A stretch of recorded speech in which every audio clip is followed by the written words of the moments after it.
د ملا درد لاملونه او د حل لارې. مخکې له دې چې ویډیو شروع کړو، که تر اوسه مو زموږ چینل نه وي سبسکرایب، د ویډیو لاندې سور د سبسکرایب نشان ووهئ، په خوا کې د بیل یا ګنټۍ نشان باندې کلیک وکړئ، بیا په آل باندې کلیک وکړئ او دا ویډیو در سره شیر کړئ. د ملا تیر یا د فقراتو ستنې دردونه ډېر خلک په تکلیف کړي دي او د چارو د خنډ سبب هم ګرځېدلی دي. نو په دې موضوع کې به په دې اړه معلومات درکړم چې دا درد ولې رامنځته کیږي او د حل لاره څه ده. د غلط ورزش یا تمرین ترسره کول. ورزش دا ګټه هم لري چې د ملا د درد څخه وژغوري، خو که چیرې ورزش په غلط ډول ترسره شي د ملا درد سبب ګرځي. که چیرې مو ملا درد کوي نو یا ورزش تمرین نه کوئ او که بیا تمرین کوئ په غلط ډول یې کوئ. د حل لاره دا ده که چیرې ورزش نه کوئ، دا درد درته پیدا شوی وي، ورزش شروع کړئ او که بیا ورزش کوئ خو د دردونه درته پیدا شوي دي، هغه مناسب حرکات ترسره کړئ او د اړتیا په وخت کې ډاکټر سره نږدې نه مشوره وکړئ. د سګرټو څکول. که چیرې سګرټ څکوئ نو دا ممکن د ملا د درد سبب وګرځي، ځکه سګرټ په هډوکي تخریبوي، هډوکو ته زیان رسوي.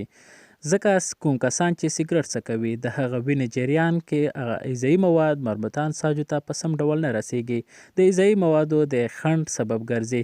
کله مو چې ساجو ته غذایي مواد ونه رسیدل نو هډوکی هم کمزوری کیږي.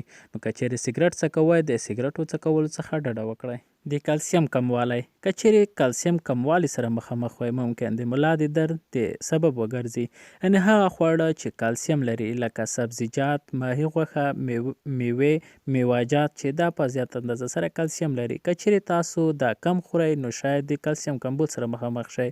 نو د کلسیم د کمبود په صورت کې د ملا د درد سبب ګرځي. نو د حل لاره دا ده هغه خواړه چې کلسیم لري زیات وکاروئ. غلط کیناستل او یا غلط ودرېدل. که چیرې د خپلو کارونو لپاره غلط کینئ او یا غلط ودرېږئ شاید د ملا د درد سبب وګرځي. نو د غلط کیناستلو او ودرېدلو د بیا د تکرار څخه مخنیوی وکړئ.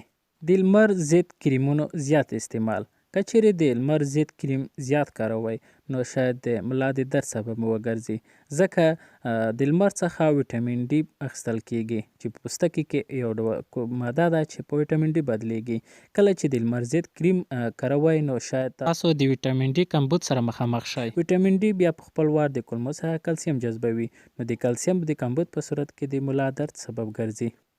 د تلیفون زیاته کارونه. کله چې تاسو تلیفون کاروئ خپل سر مو مخې خواته کوږ وي نو په دې وخت کې د ملا په تیر باندې فشار راځي چې د فشار په نتیجه کې د ملا د درد سبب ګرځي. د څو ساعتونو لپاره دفتري کارونه ترسره کول. که چیرې ځای په ځای د زیات وخت لپاره کښینئ نو دا د ملا د درد سبب ګرځي.